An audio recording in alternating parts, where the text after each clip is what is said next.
Welcome to the Protos podcast. Today's date is Friday the 23rd of April, and you are listening to a weekly roundup of the most important stories from the past week as reported by us. This week we covered a top Coinbase executive switching teams, Facebook's long-awaited DM stablecoin, and what may be Turkey's biggest ever case of fraud. But first, we kicked off the week with news that the Bank of England has decided to set up its very own central bank digital currency task force in an attempt to bolster the UK's financial sector following Brexit. As per an announcement, the bank plans to ensure a strategic approach that will allow it to explore the practicalities of introducing a CBDC, that's a central bank digital currency, in the UK. The bank said that its future CBDC would be a new form of digital money to be used by both individuals and businesses, and that it would exist alongside cash and bank deposits rather than replacing them. UK Chancellor Rishi Sunak says he wants the city, that's the UK's equivalent to Wall Street, to remain a global financial centre after Britain's departure from the EU. And launching its own central bank digital currency would be very on trend.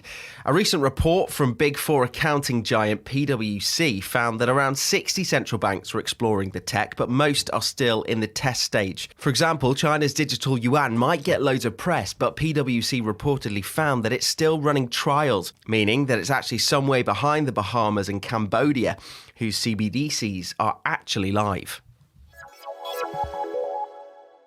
Facebook's long-awaited cryptocurrency, DM, took a step closer to launch this week, but it's still a boring stablecoin. DM will launch later this year as a US dollar stablecoin pilot, according to CNBC.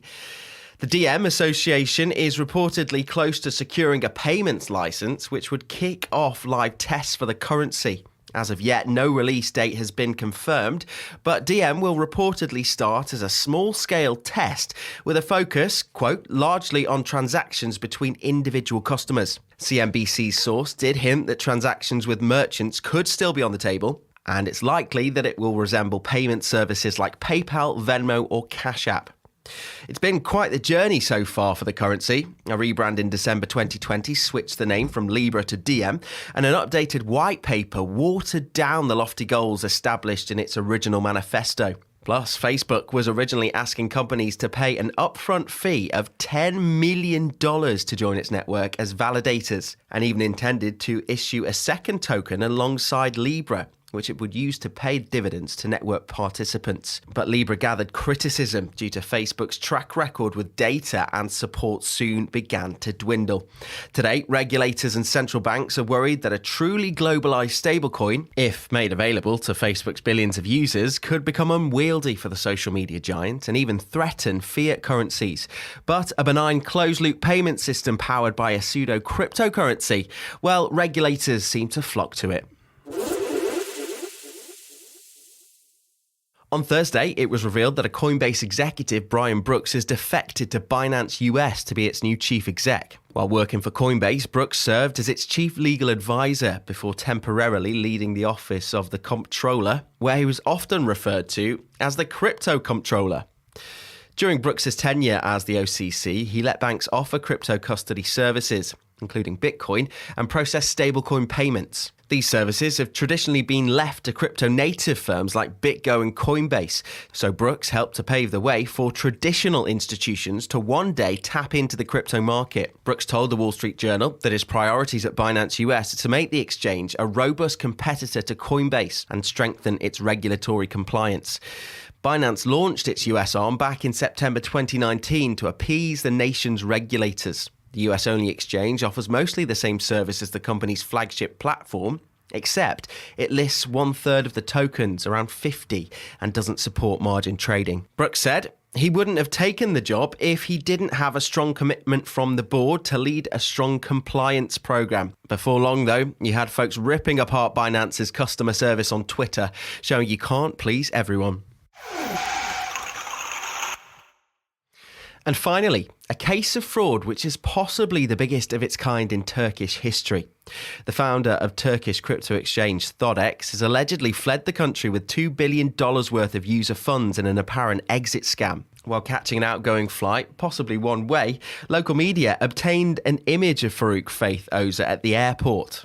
One outlet, the Daily Sabah, reported that he fled to Thailand, and another, DHA, reported that he's gone to Albania. The perfect getaway for Oza, perhaps. Thodex says it's halted trading earlier this week after an audit exposed abnormal fluctuations in about 30,000 suspicious accounts. The exchange boasts around 390,000 users overall. The exchange, however, posted on its website that it denies the allegations and that it's in fact a victim of a slander campaign. So why the impromptu getaway? Thodex has stated that Oza hasn't fled the country, but instead has left to secure a potential partnership with foreign investors. Just business then. Lawyer and politician Sezgin Tanrıkulu put it most bluntly, labelling the situation as the biggest fraud case in the history of the Republic of Turkey. Bloomberg has noted that Thodex saw a spike in users after it started to offer 150 Dogecoin, that's about $44, to users who verified their accounts in March. Despite Thodex claiming to have distributed 4 million Doge, that's about $1.15 million, many users have taken to Twitter to complain they're yet to receive any.